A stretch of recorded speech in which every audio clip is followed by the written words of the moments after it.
Governor general आणि viceroy. Number 1. दुहेरी राज्यव्यवस्था कोणी सुरू केली?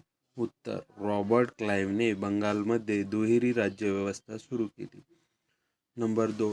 दुहेरी राज्यव्यवस्था कोणी रद्द केली? उत्तर: वॉरन हेस्टिंग्जने 1772 मध्ये दुहेरी राज्यव्यवस्था रद्द केली. नंबर 3. कायमधारा पद्धत कोणत्या प्रांतात लागू करण्यात आली? उत्तर: बंगाल, बिहार आणि ओरिसा प्रांतात कायमधारा पद्धत लागू करण्यात आली. नंबर 4. एशियाटिक सोसायटी ऑफ बंगालची स्थापना केव्हा झाली? उत्तर: 1774 मध्ये वॉरन हेस्टिंग्जच्या काळात झाली. नंबर 5.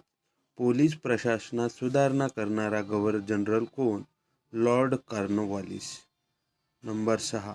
वसईचा तह 1802 कोणाच्या काळात झाला?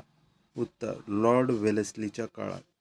कोलकाता मदरसाची स्थापना कोणी केली? उत्तर: वॉरन हेस्टिंग्जने 1781 मध्ये केली.